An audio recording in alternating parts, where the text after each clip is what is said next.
Morning, everyone. All right, so I use the term food coach. Get yourself a food coach on my 1, 2, 3, 4 food plan. Right? Okay. Now, where this came from is me having PT'd, I got my first job in the gym in 1992. Right? Okay. And there was times when I'm training people, and especially ones for weight loss, they're getting on the scales. I've given them their food plan, and they haven't lost weight, and I'm like, "Are you sure you're sticking to this?" Ben, I'm sticking to this. I'm so sticking to it. So I'm like, yeah, I've definitely stuck to it.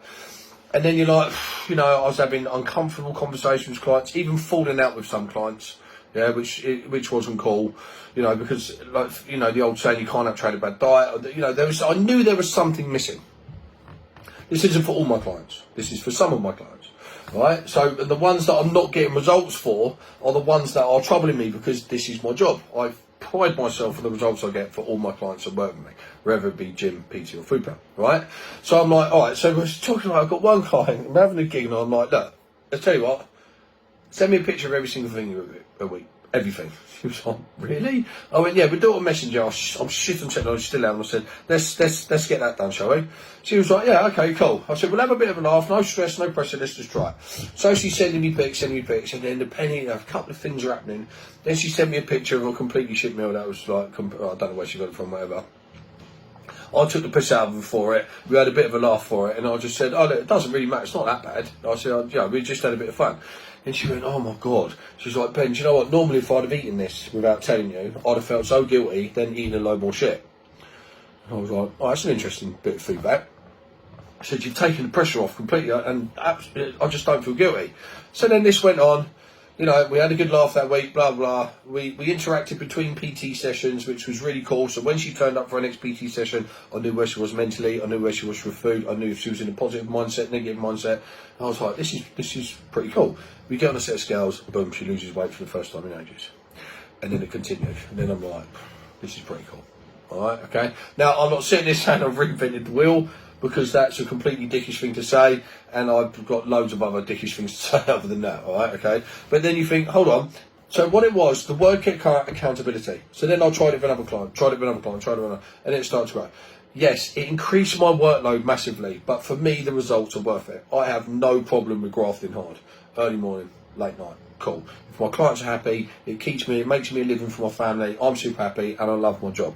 So working long hours is not a problem for me. So now, all of a sudden, accountability, a relationship with my client, and just that informative approach where I know exactly what they're eating. All right. Also, as well, it then dawned on me that the psychological aspect of food is equally, if not more important than getting a food plan on a bit of paper. Yeah. For those, in my opinion, there's sustainable methods. There's tracking macros, weighing food, counting calories. These are sustainable methods if you're fastidious in your approach and you like it.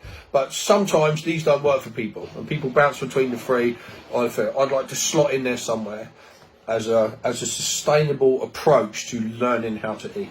Because I want to teach people how to eat. Another thing for me, everyone is different. And they're different because of how they emotionally, how they psychologically react to food. What they perceive as mistakes, fuck-ups, guilt, bad days. A shitty day will influence your choices of food. Sleep deprivation if you've got a new baby. There's so many things out there that will send people off plan to the point where they think they've messed it up and they haven't. The accountability aspect of sending me a picture of every single thing you eat, including what you would deem as shit food, when in my opinion that doesn't exist. It's only the amount. You can overeat chicken and avocado and still put weight on. Yeah, and then that accountability aspect and having that there with you all the way was a really, really good method. And it's been a successful method for me, and I'm really proud of it, okay? I'm not here just to stop you overeating. I'm here to stop you undereating, okay? If some of my clients bring their some people come to me and they bring their restrictive methods with me. They just think, oh, it's a food plan. I've got to starve myself. I can't have fun. I certainly can't enjoy myself. And sometimes I really struggle to break them down, and it's really hard, and then they fail. All right, and I'm like, listen, don't stop, just chill out. Like, let's get a realistic time frame together where you're going to have maintains, or you're going to have rises, or I'll teach you why your weight has gone up or gone down, and how it's not to be reacted by emotionally. It's to be reacted by, an educated response. That, oh, I know why that's happened. I know why that's happened. Yes, I'm pleased that's happened. Listen, if it went up a little bit, like, who cares? Yeah, that's the key to my plan and having a food coach. All right, okay. I would like to be considered a sustainable method of controlling your weight.